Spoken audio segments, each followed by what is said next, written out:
Hello and welcome to today's live event. So this is session 2 of A-Level Maths.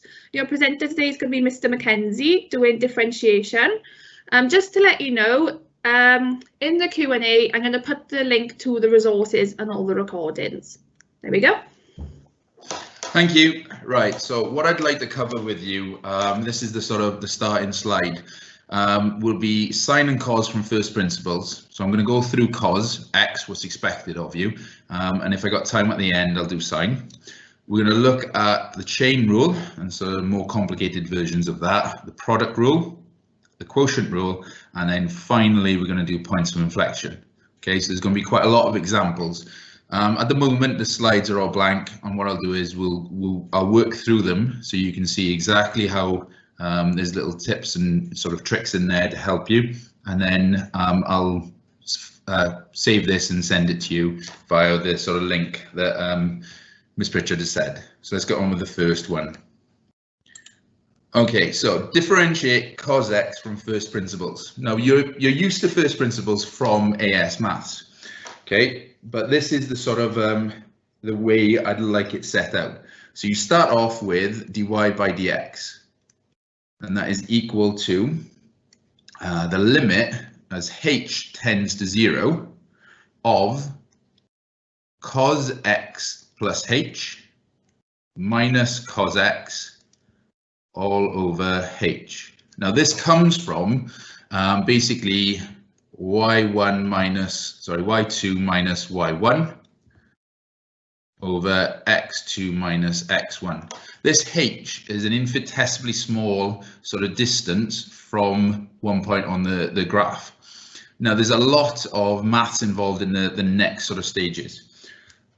You must keep, as you're going down, the equal sign limit as h tends to 0. The first thing you're going to notice is this is cos x plus h. So this is double angle formula, and this will be in the formula booklet. So you're going to use cos x, cos h.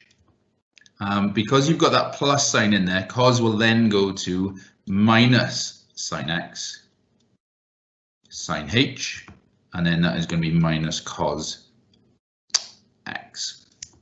So remember, the y2 is the infinitesimally small bit, little bit on, minus the original.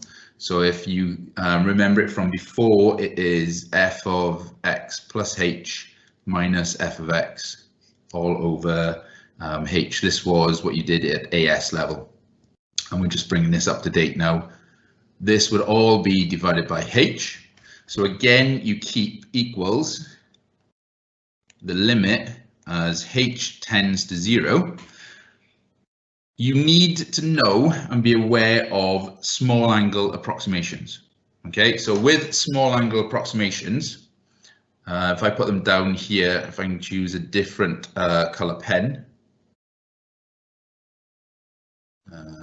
there we go, ink color. So if I go that color, so the small angle approximations are cos h is equal to 1 minus h squared over 2, and sine h is approximately, so that should be approximately equal, and that one is approximately equal to h.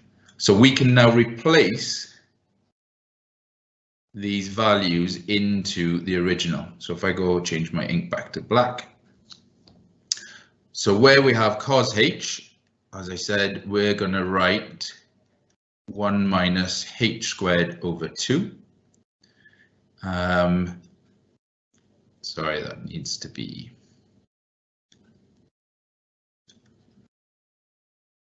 No, I was right first time. Oh, it's all gone. No, it's not. It's here. Sorry, and then it's going to be. Getting used to this pen. Ink color black. There you go.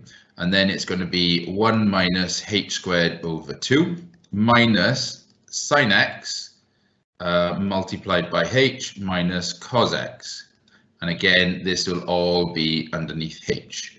Expanding it out equals the limit as h tends to 0 of cos x minus cos x h squared over 2 minus sine x minus cos x.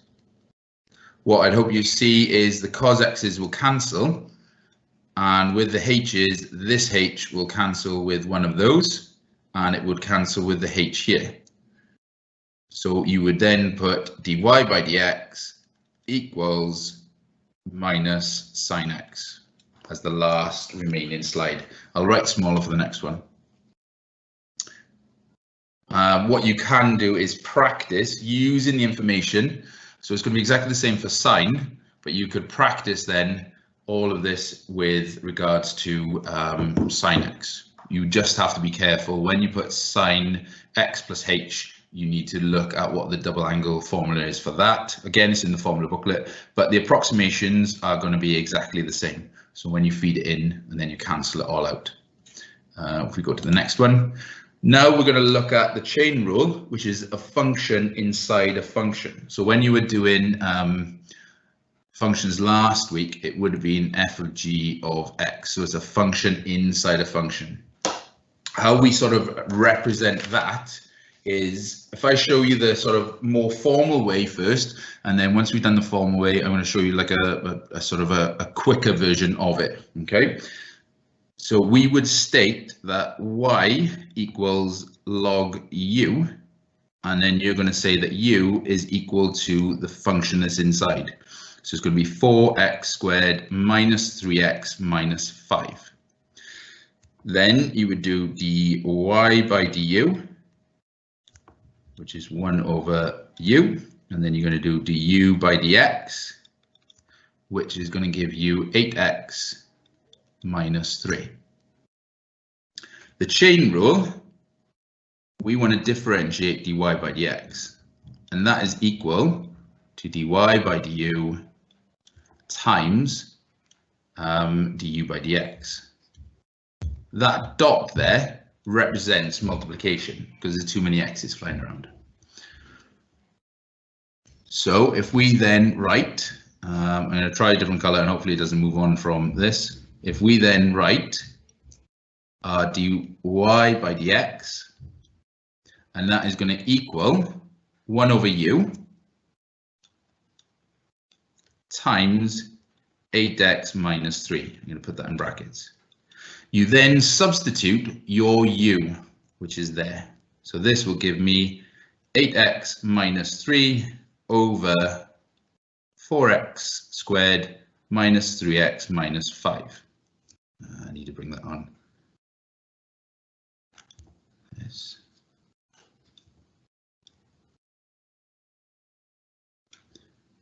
So then that would be 4x squared minus 3x minus 5. And that would be the final version. You wouldn't need to do anything else to sort of simplify this down.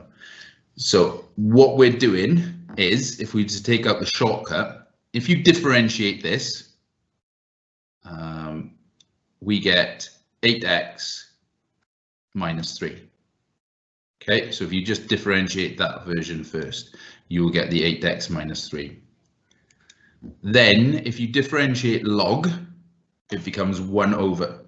So that would be the shortened version instead of doing this. It's the same for this. If we have,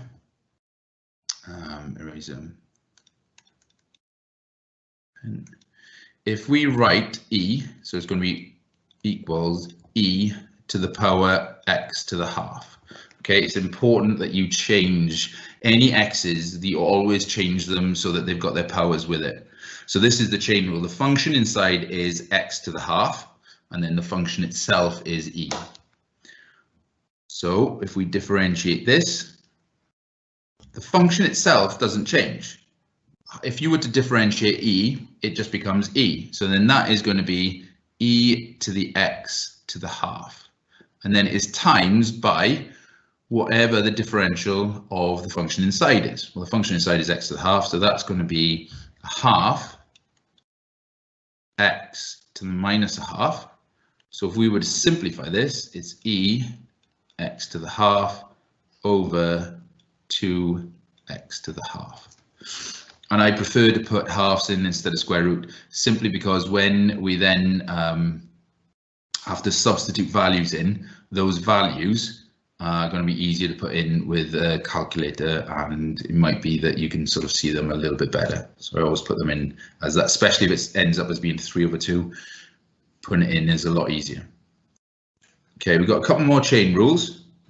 So the next one, if I try to split this page down center here we go, then I can work it out on one side then the other. So as I said, we're going to do the shortened version. All of these are taken from past paper questions from different exam boards. So the first one, it might be, if you're listening to this on playback, it might be that you pause each of the questions and then you try them yourself before doing them, and so you can see if you got the same answer. So if I write down y equals 5x cubed minus x to the power of 10. Okay, let's work out the function inside. So we're going to have to differentiate the function inside. Well, that's going to be 5x cubed minus x is 15 x squared minus 1, and I'm going to put that in the bracket, times, well, the new function, this, if you think into it, is u to the 10. And how would you differentiate u to the 10, or how would you differentiate something to the power of 10? Well, you times by that power, so it's times by 10, and then you would write down it with the power reduced, so it's to the power of 9. Tidying this up, and it is important because generally the question will say to simplify. So if I times this 10 by everything inside the bracket, I will have 150 x squared minus 10 5x cubed minus x to the power of 9. Then I can leave it like that. That's it, simplified. When you come to this one, sine to the minus 1 x cubed. Now you should be aware of your formula booklet. If you haven't, you can sort of get a hold of one. It's not a problem, they're all online. You should know that if you've got, if I write it in this notation, d sine to the minus 1x over dx, this is 1 over the square root of 1 minus x squared. And when we do integration, which is the last topic that we're doing, there is a substitution which is sine to the minus 1x of something similar to this. We'll be going through that. But as I said, so you know in the formula booklet, this is just a format in which you can write it. Sine to the minus 1x differentiated is 1 over root 1 minus x squared. So here, first thing we deal with is the x cubed. So if I write dy by dx equals,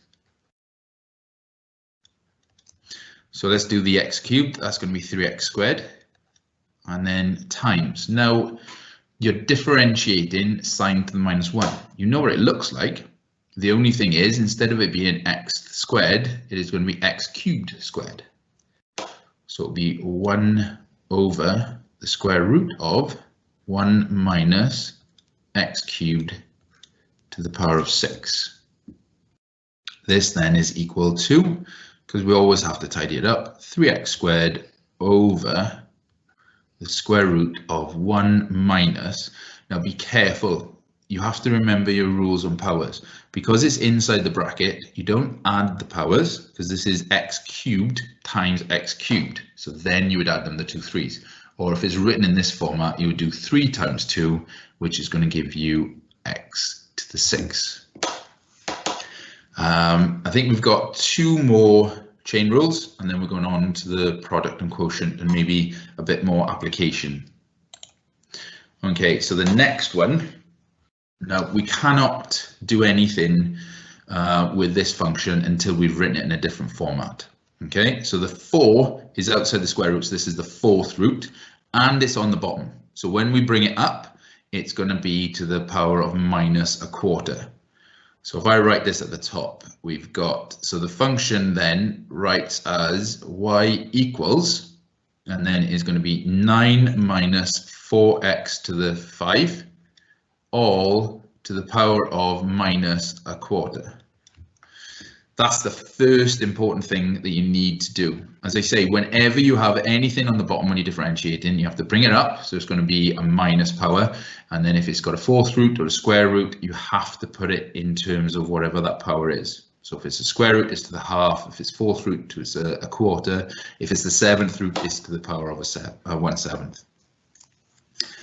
So if we get on with differentiating it, so dy by dx, hopefully you're starting to sort of see the pattern we need to do. Let's differentiate first of all inside. So it's 9 minus 4x to the power of 5. So then this is going to give me minus, and I like to put my minuses in brackets, 20x to the 4. So that's going to be 20x to the 4. And then times, now the function itself needs to be differentiated it, so it's to the power of minus a quarter, so you bring down that quarter and then the bracket 9 minus 4x to the 5, and then we reduce it, so minus a quarter minus 1, so that's the same as minus a quarter minus 4/4, so it's going to be minus 5/4. We really do need to tidy this up. So on the next line, if we tidy it up, minus and a minus make a plus, so that goes.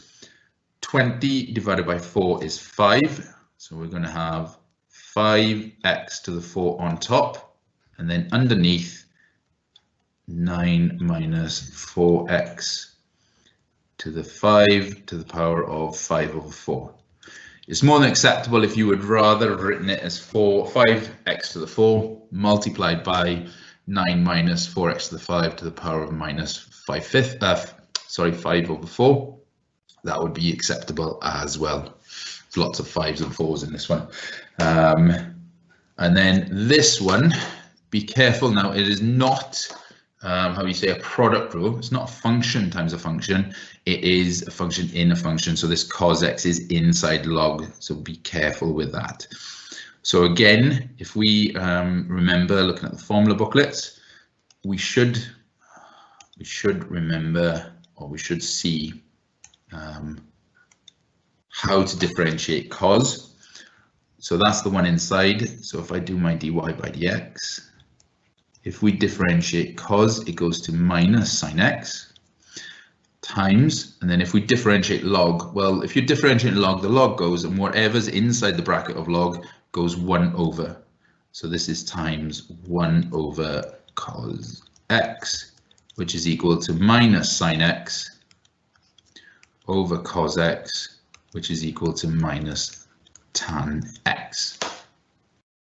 Okay, so what we're going to do now is we're going to look at some questions which have got the chain rule, but also the product and the quotient. Okay, here we go. So a product rule is a function times a function. How we deal with that, so if you've got y equals, and then normally we use uv, in some sort of books it'll be f of x and g of x, and then the f dash x to show that it's been differentiated, but I prefer u and v. So that if we're differentiating it, then it is dy by dx equals v du by dx plus u dv by dx. So this is a set formula. In any exam, I would highly recommend quoting the formula at the start, okay, because it's known as a method mark. And then after the method marks is accuracy. If you've quoted the formula correctly and make a slight mistake, you will still pick up the method mark and possible follow-through marks.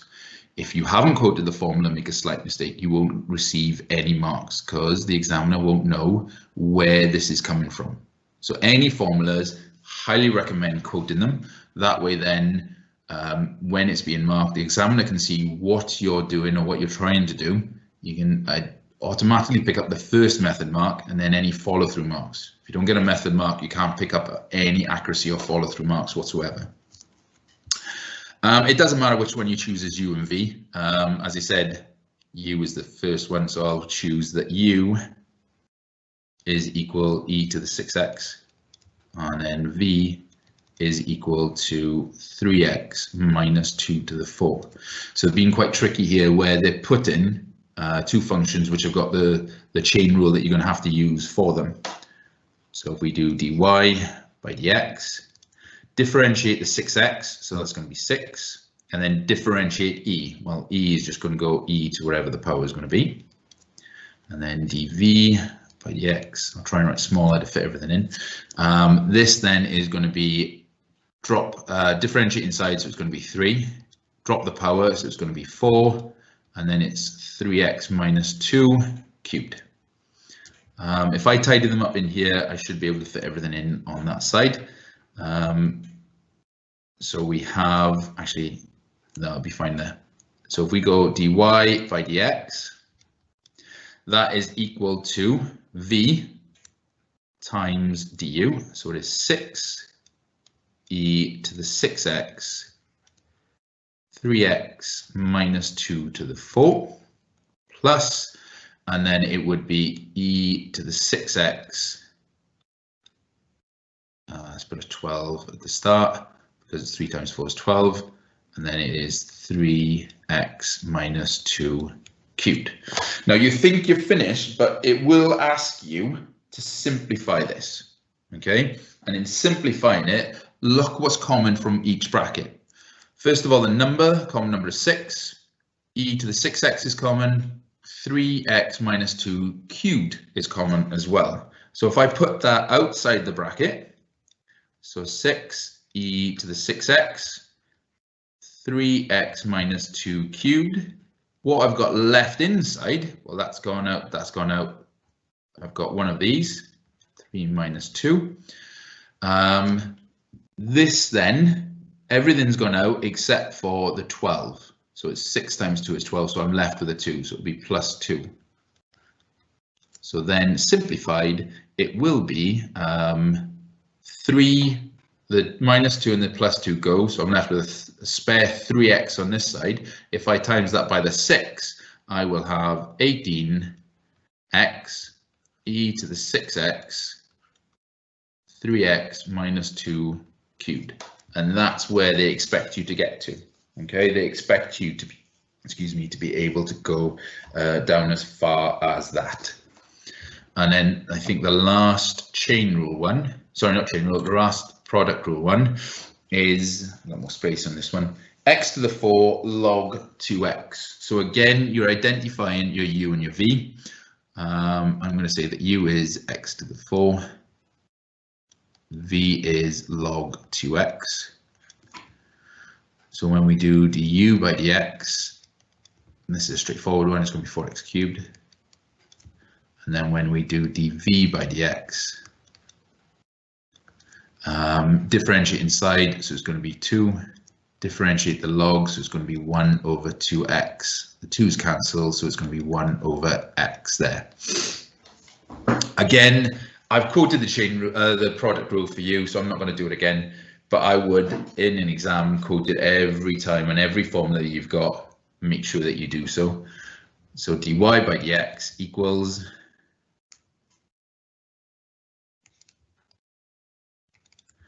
so it is v du, so it's going to be 4x cubed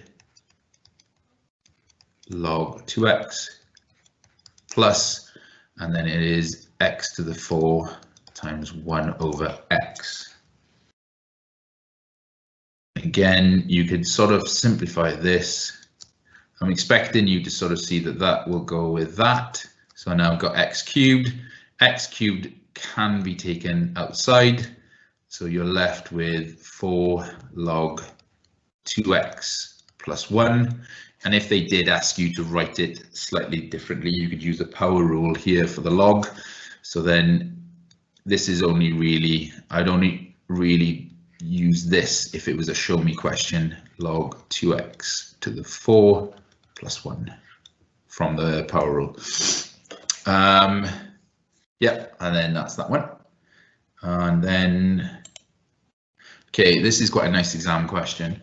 So a curve has equation y equals 2x cos 3x plus 3x squared minus 4 sine 3x.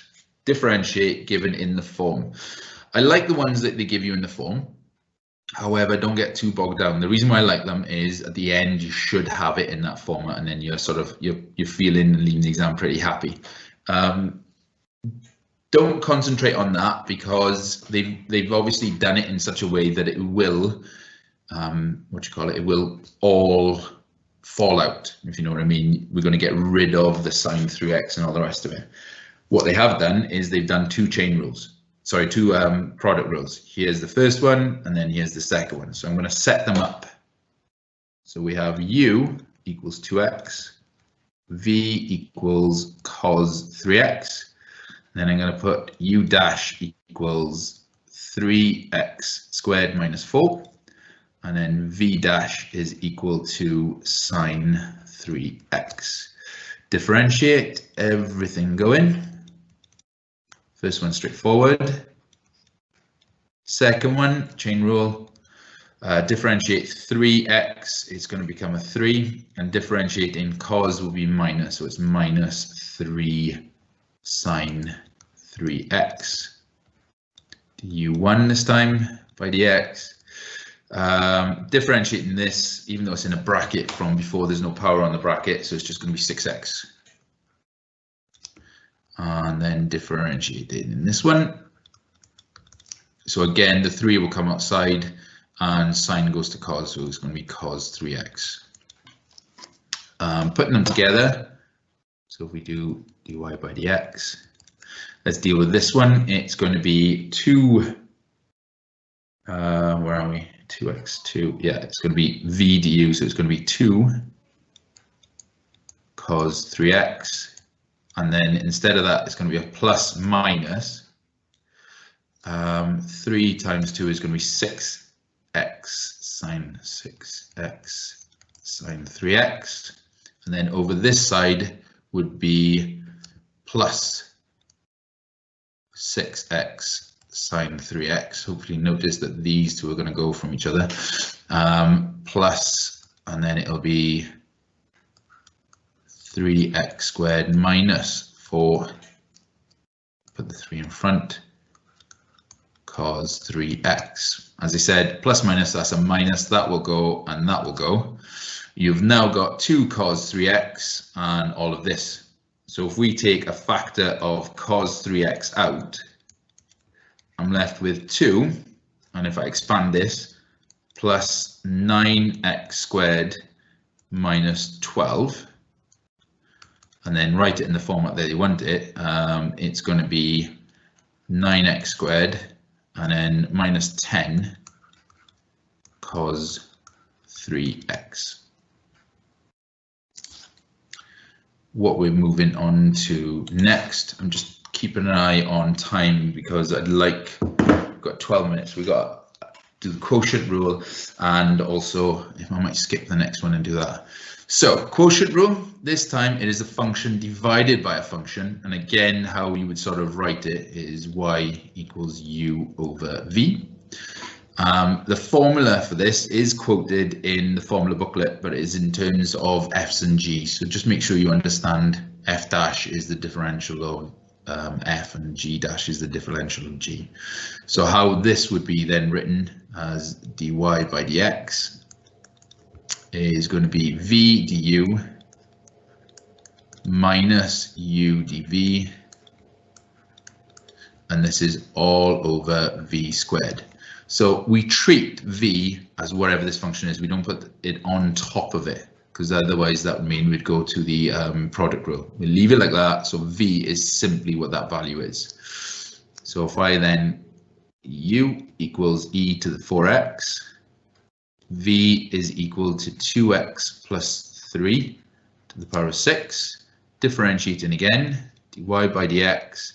You must be getting sort of very clear about how to do these. The 4 drops down, and then it's going to be e to the 4x.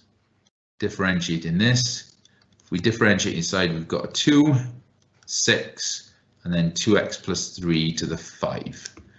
Might as well tidy that up in this sort of section. So that's going to be 12. 2x plus 3 to the power of 5. Now then, we got to stick everything together. I wish I had a bit more room, but we should be able to fit everything in. Okay, so dy by dx equals, so it is going to be v du, so it's 4, let me change color pen actually. So it's going to be 4 e to the 4x, 2x plus 3 to the 6, and then it's minus, you've got 12 e to the 4x, 2x plus 3 to the 5, and this is all over, what is it, 2x plus 3 to the 6 all squared.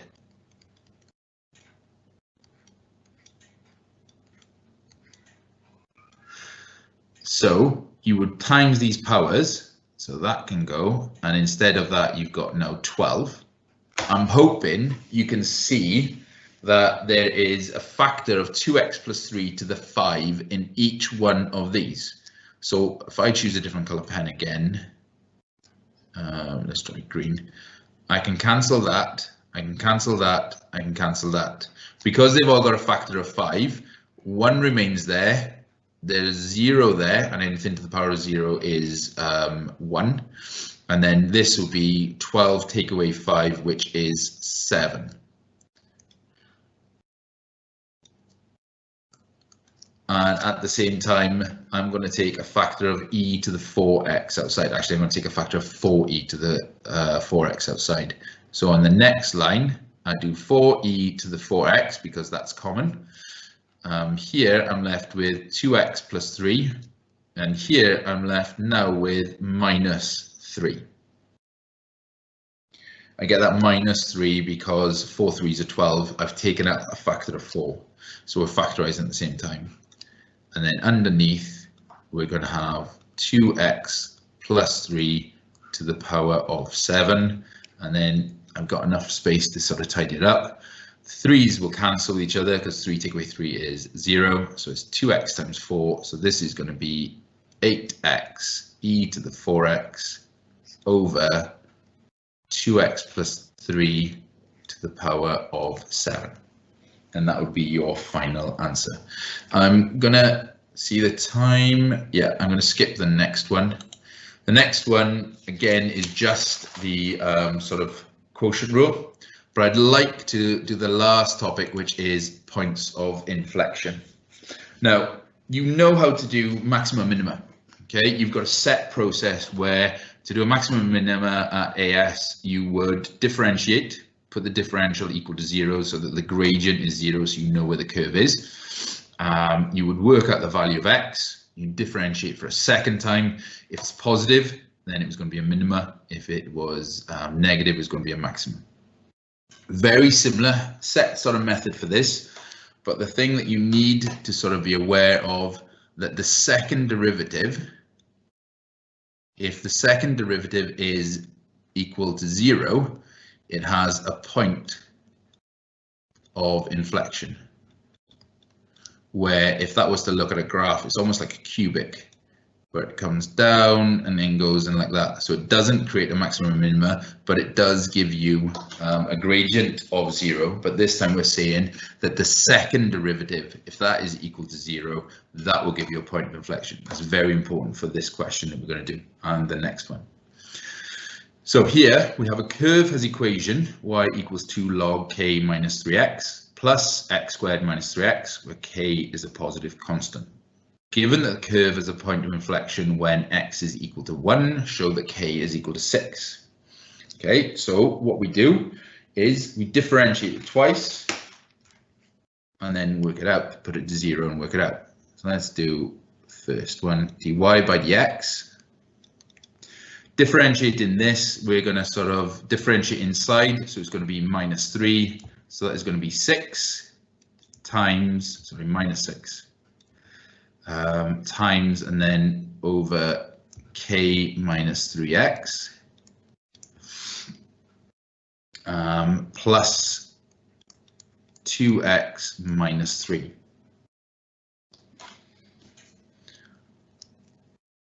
If I then change that around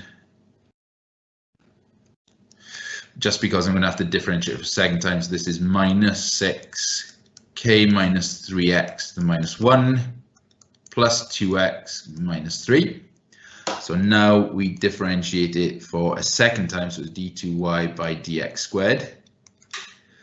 So differentiate inside, so we've got minus 6 first of all, then we have minus 3, then we have minus 1, then we have the function which is k minus 3x to the minus 2. And differentiating 2x minus 3 is just plus 2. Tidying this up before I put it equal to 0, d2y by dx squared. That would be minus, and a minus is a plus, that's plus 18. Plus 18 minus 1, so that's going to be minus 18. And then if I put this underneath, it's going to be k minus 3x squared plus 2. As I have sort of stated, I know there's a point of inflection equal to 0. So if I put this now equal to 0, so that I have 0 equals minus 18 over k minus 3x all squared plus 2, and I'm going to draw a line down here so that you can distinguish between the two workings. That would then lead me to moving this over 18 over k minus 3x all squared equals 2. 2k minus 3x all squared equals 18. K minus 3x squared equals 9. K minus 3x equals plus or minus 3. We are told that x is equal to 1, and we're also told that k is positive. So that being the case, I can then say, well, this is k minus 3 times 1, which is 3. So k minus 3 equals 3, so that we have k equal to 6 by taking that minus 3 over. Therefore, we've proven it. And you can write the Latin sort of urge k QED if you want to sort of show thus proven. It's like a mini conclusion. The last one, I'll not get time to sort of go through with you, but what I will do is I will fill it out and have it ready. We got 3 minutes, so we can sort of start it.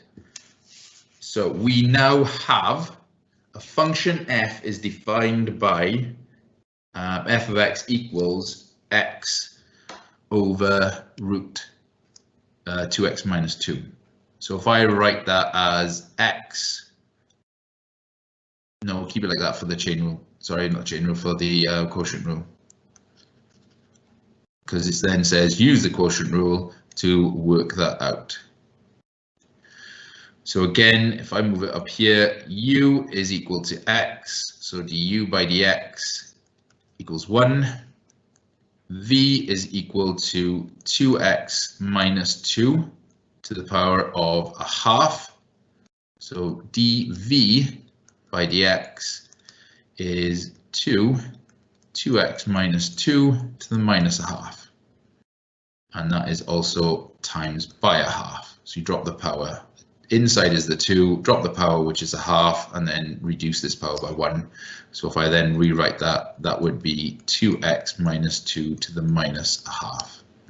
Differentiating it again, you have dy by dx equals, so it's going to be v du, so that's 1 times 2x minus 2 to the half minus x 2x minus 2 to the minus a half all over 2x minus 2 to the power of a half all squared.